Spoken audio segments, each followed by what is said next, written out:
السلام عليكم على احلى متابعين في الدنيا. عاملين ايه يا جماعه؟ ايه الاخبار؟ وحشتونا جدا جدا من الفيديوهات اللي فاتت، وما زلنا مكملين في قضيه المخلوع. بلاش قال دلون العرب لان الناس زعلت من اللقب ده. خلاص خلوه يا جماعه لقب المخلوع. المخلوع من مغتربه في فرنسا.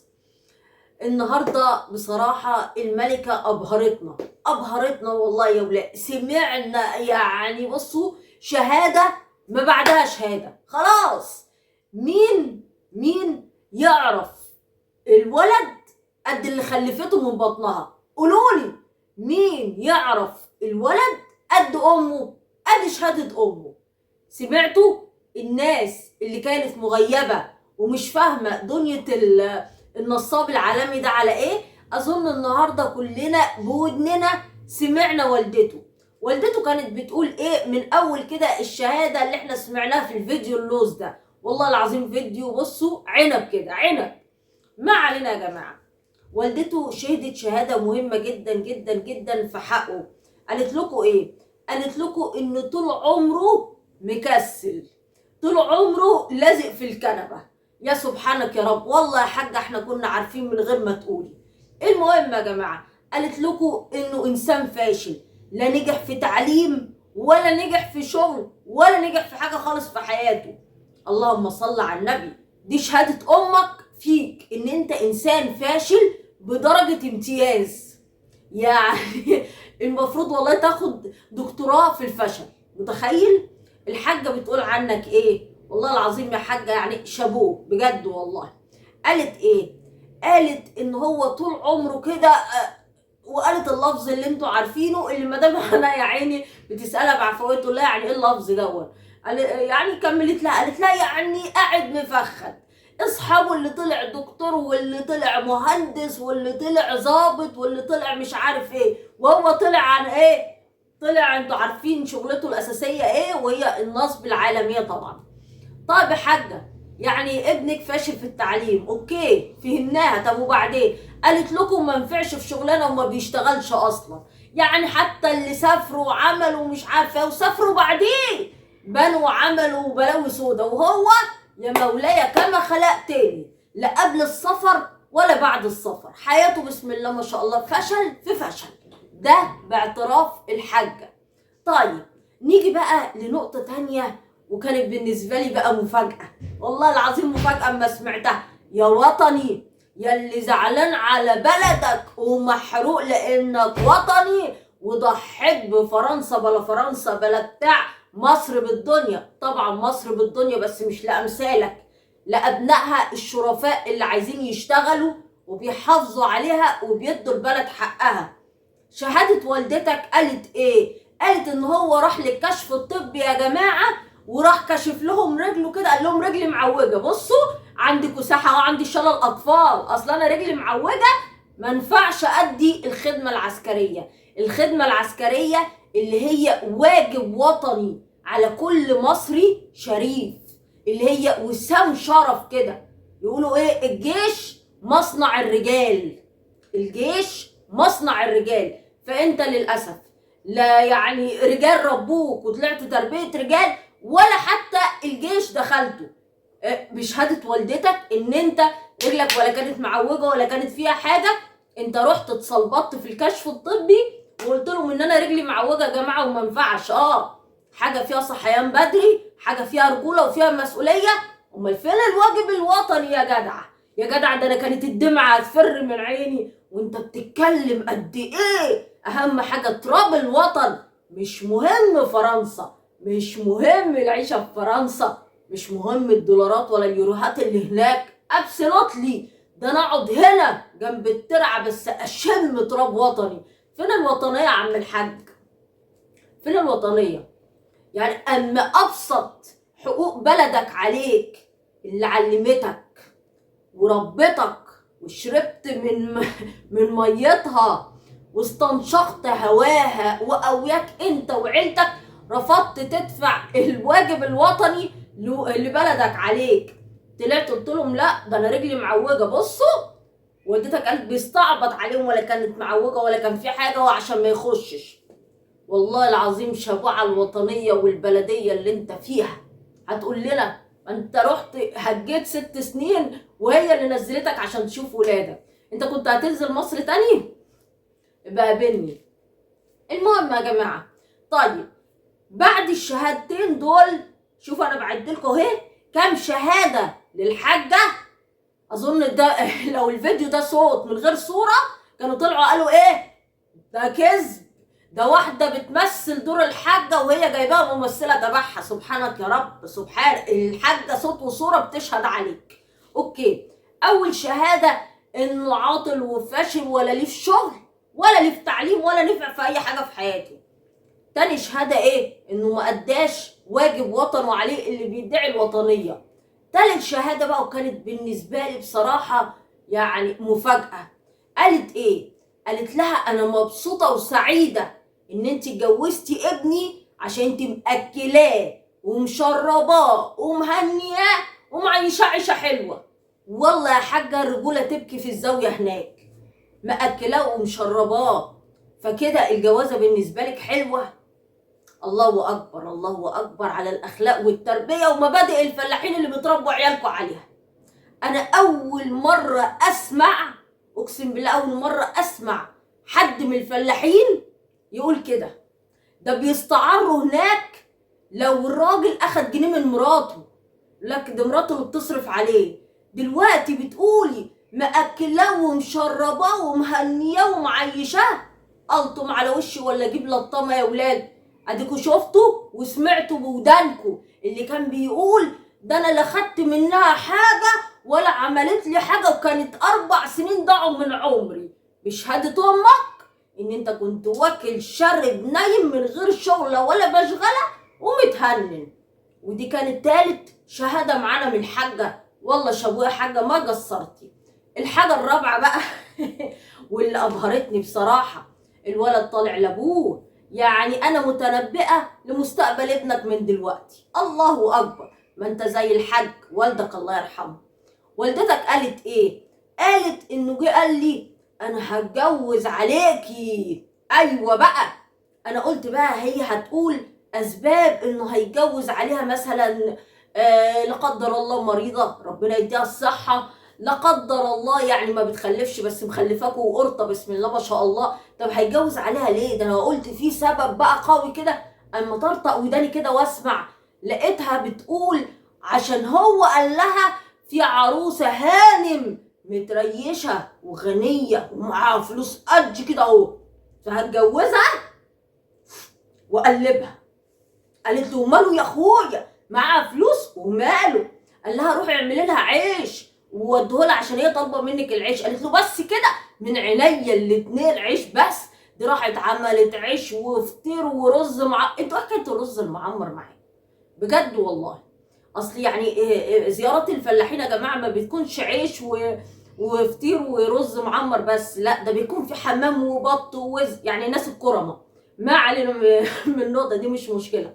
قالت له ايه عيني يا حاج يا لهوي متريشه يا ولاد، دي هتمشلنا ل7 سما. ايوه، وباعترافها برضو في الفيديو قالت ان ولادها مش مخلينها حاجه، فيما معناه ان المخلوع كان بياخد من طليقته وبيصرف عليها، ما كانش بيشتغل فكان مهننها، ويعني دي شغلته العالميه، انتوا عارفين النصب يعني. ما علينا. قالت لكم ايه؟ ده انا رحت جبت لها وشلت لها قد كده ورحت وايه وخبطت وجبت لها الحاجه. بسم الله ما شاء الله. يعني انت مش زعلانه انه فكر يتجوز عليك او يبص على واحده تانية؟ قالت لك لا، اهم حاجه انها كانت مريشه ومعاها فلوس بس. رفضت بقى لما شافتني جايبه لها الحاجه، يا خساره رفضت. طارت البيضه اللي كانت هتبيض دهب يا عيني. معلش يا حاجه، معلش اهو البركه في ابنك مش مشكله. اللي ما عملوش الاباء يعملوا الابناء. يعني احنا دلوقتي عرفنا مستقبل الواد الصغير هيبقى عامل ازاي، لان قدوته طبعا ابوه وكان جده، طبعا احنا 70 امجاد جده اهي، فالله اكبر يعني على اللي جاي. بسم الله ما شاء الله، والله ما عايزه احسدكم. طيب يبقى دي كانت ايه يا جماعه؟ كانت رابع شهاده معانا. خامس شهاده بقى ودي كانت الاهم بالنسبه لي، ان هي بالنسبه لها الحاجه بالنسبه لها ان الراجل اللي يخون ده عادي، المشكله مش مهم خالص، المهم انت تبقي محترمه في بيتك وما تخونهوش، عشان اللي تخون بره على طول. وكانت عايزه تكمل قصه طليقته، ولكن مدام هناء عشان ست محترمه سكتتها وقالت لا ايوه مش موضوعنا مش موضوعنا. كانت عايزه تحكي، قالت ايه؟ الست اللي تخون بره على طول ما تقعدش. طب هو سبع البرومبا يخون براحته عادي، مفيش حاجه، ما تقولوش حاجه، تدعي له بالهدايه وتخليها في نفسها. هي تبقى محترمه، هو يلعب بديله عادي، بالنسبه لهم ده قانون العيله.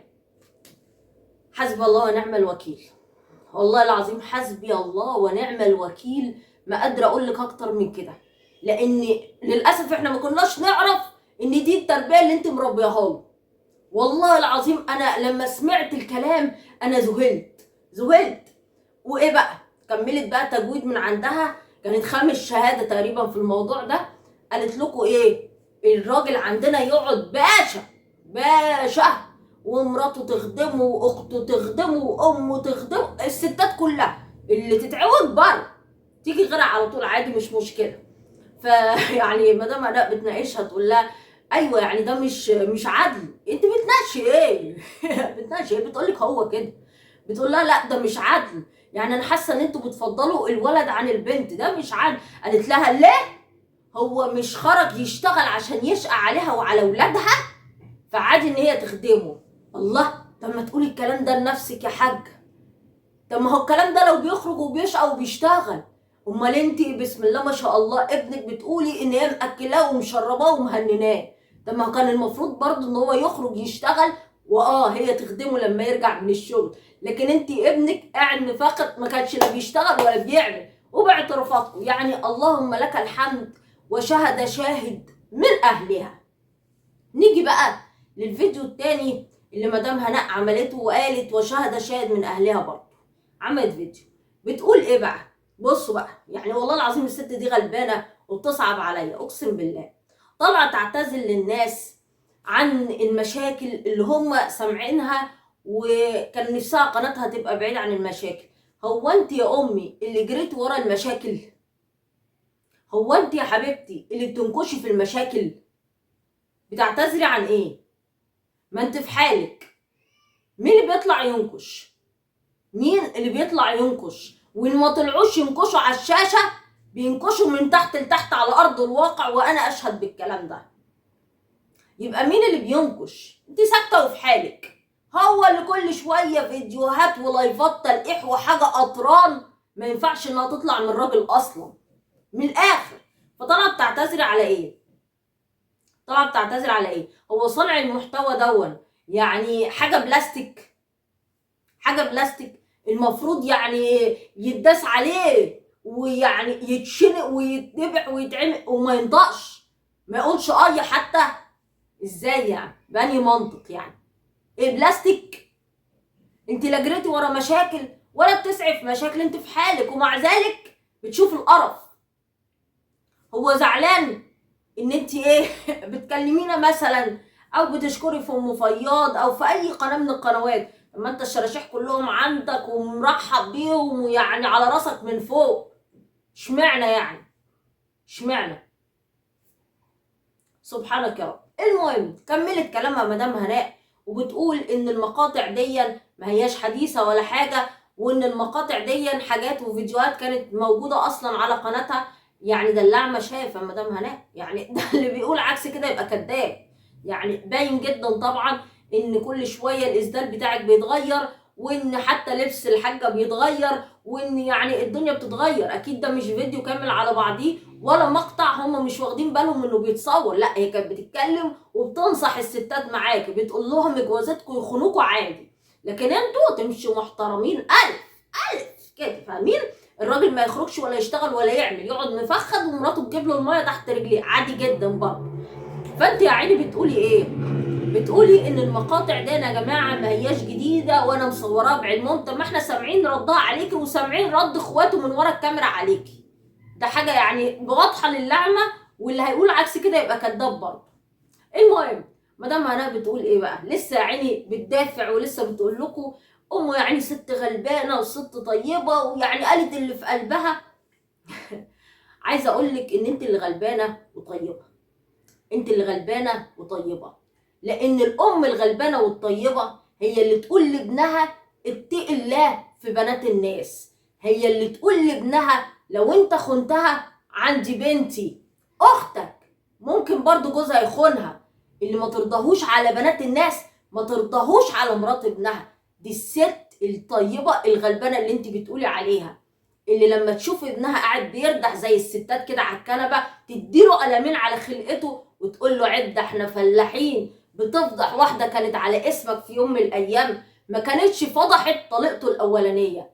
فهمتي؟ دي الست الطيبه الغلبانه اللي تقول لابنها عيب، اللي تقول لابنها انزل اشتغل عشان انت الراجل وانت المفروض اللي تصرف وتعمل، مش المفروض يقعد مفخد وتقول لك مأكلاه ومهنياه ومعشياه ومشرباه ومش مخليانا عايزين حاجه.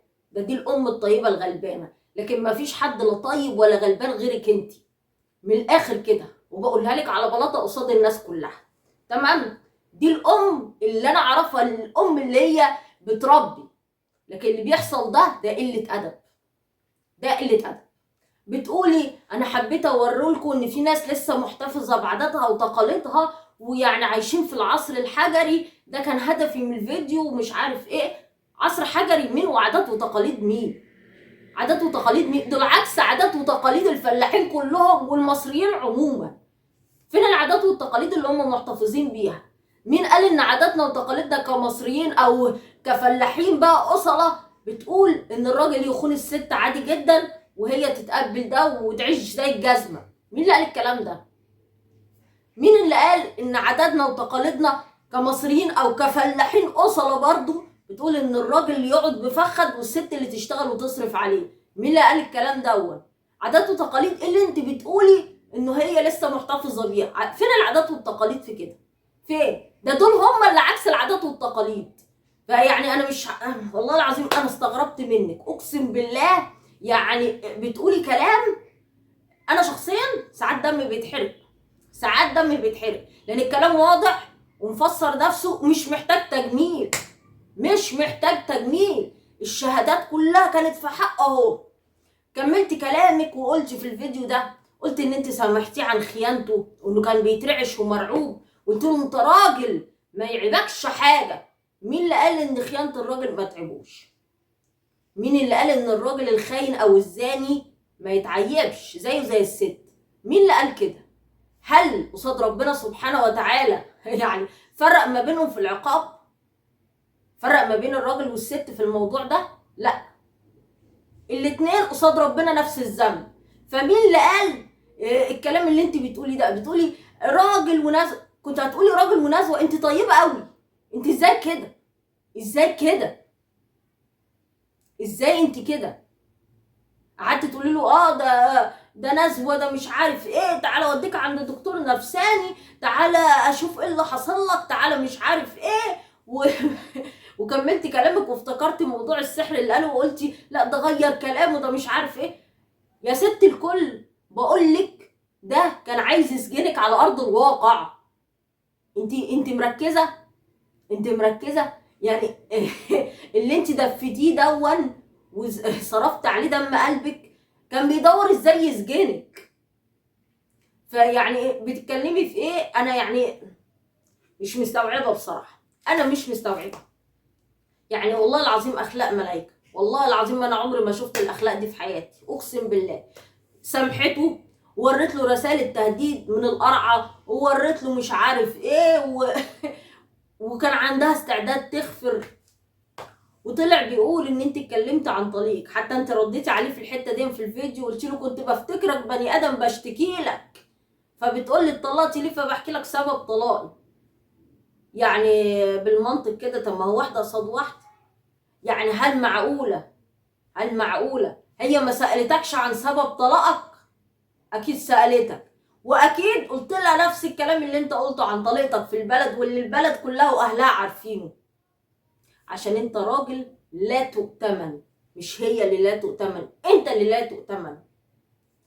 يا عيني والله العظيم حسيت بكثرة الست وكثرة نفسها، بتقول الست ضعيفة والست غلبانة، والمفروض الراجل هو اللي يبقى سندها وظهرها، وانا كنت فاكراك هتبقى سند وظهر. سند وظهر ايه؟ ده انت المفروض اقسم بالله من اول يعني دقيقتين كنت فهمت البني ادم ده وفهمت دنيته على ايه.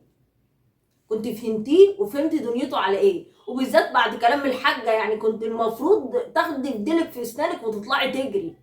ولكن انت بنت اصول، فضلت مكمله وفضلت مسامحه في الخيانه، وانت مسامحتي في كل حاجه، انت سامحتي في كل حقوقك، سامحتي في كل حقوقك. بتقولي هو هيتجوز بفلوسي، انت عملت له كل حاجه. هو يعني ده اخد كل حاجه، مفيش حاجه ما اخدهاش. هو انت كان مقرر عليكي كل اللي انت عملتيه معاه ومع اهله؟ كان مقرر عليكي؟ سبحان الله. قلبي يقول لك ايه، بنجدد. وهي ما كانش ليها المفروض الحق في ان هي تجيب لها عفش ومهر وشبكه وشقه وهلم جره، كل الكلام ده ما كانش ليها الحق في ده. ولكن لو كان في زي ما قلت لكم في اول الفيديو تقول له اتقي الله في بنات الناس، كان اتقى الله.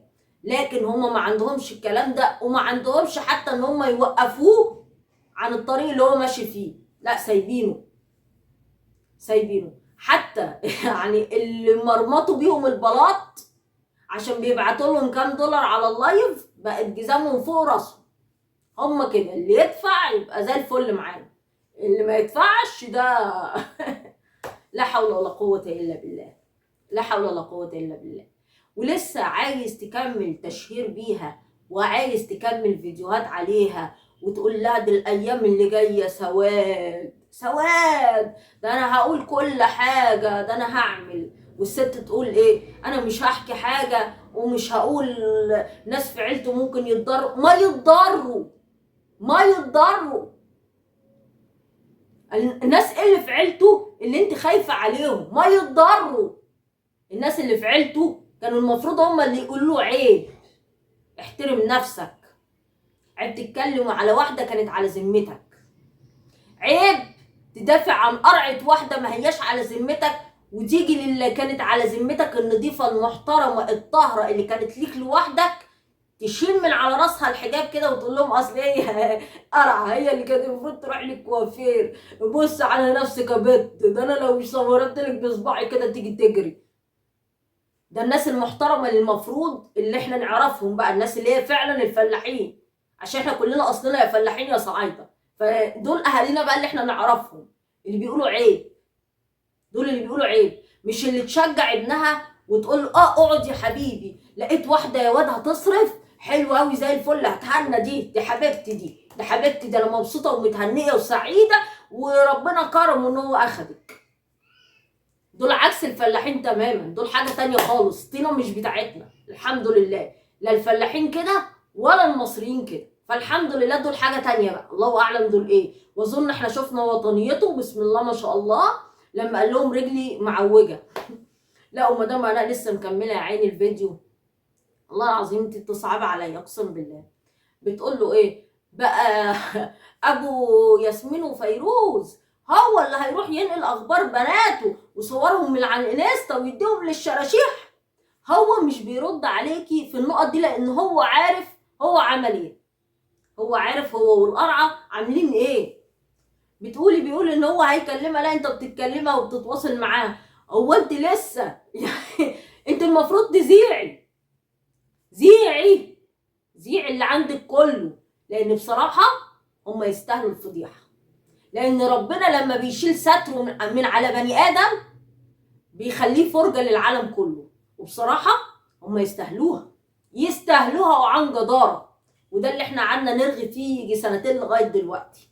بس انتي بتعملي باصلك وبتربيتك مع ناس ما ينفعش معاهم لا اصول ولا تربيه ولا تتعاملي بدين ولا كلام من ده.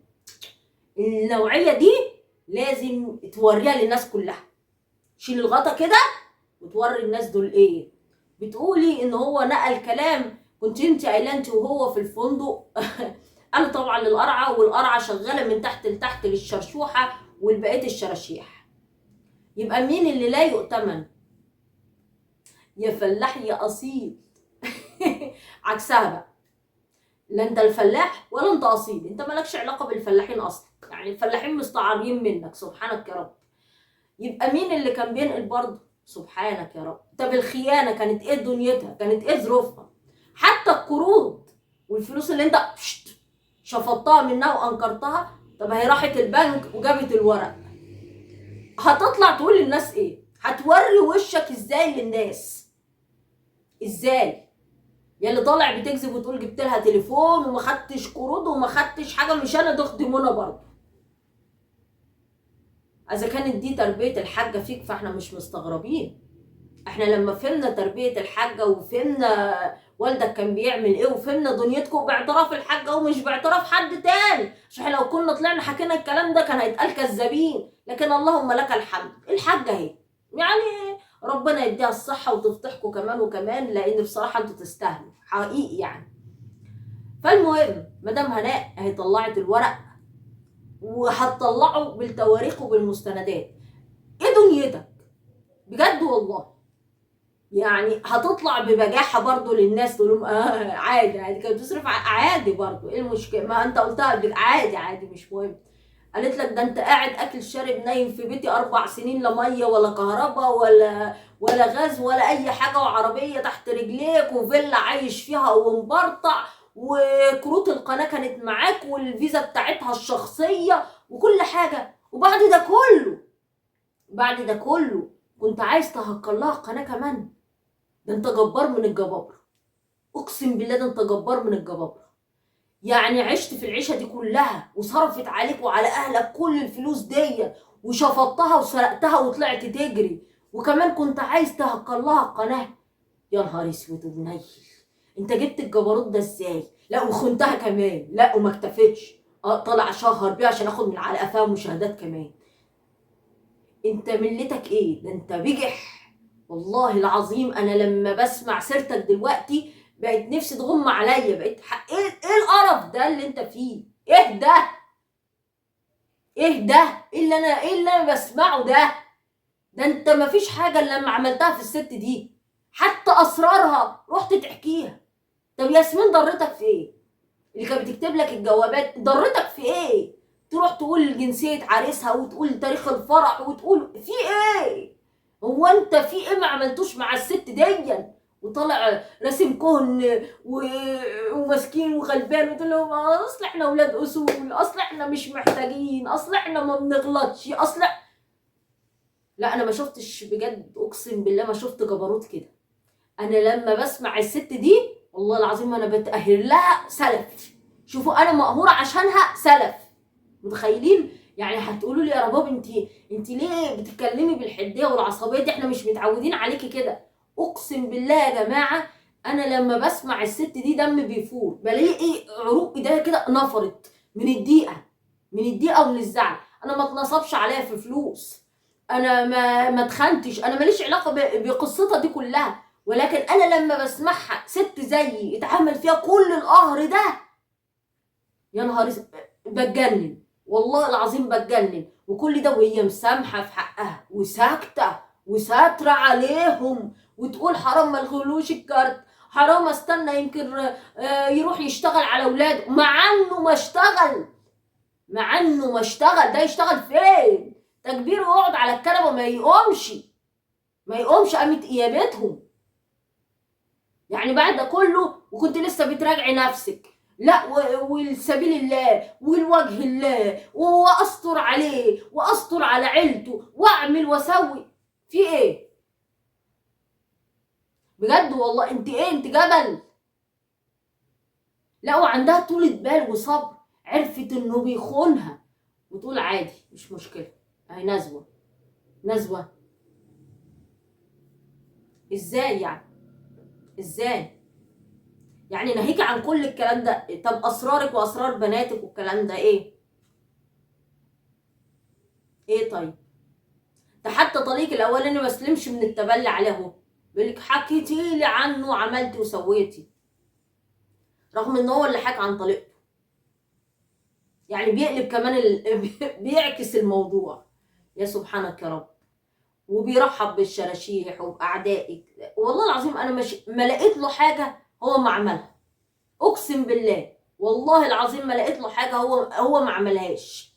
يعني سبحانك يا رب. بس انا يعني انا كده لما سمعت فهمت دنيته، والله العظيم فهمت دنيته وفهمت ليلته ماشيه على ايه، وما استغربتش بقى خلاص اللي هو عمله معانا. اذا كان عمل معاك انت ده كله يعني ده طبيعي، راح يتبلى عليا انا كمان، فده الطبيعي يعني اذا كان عمل فيك انت ده كله، يعني الغربه يعمل فيهم ايه؟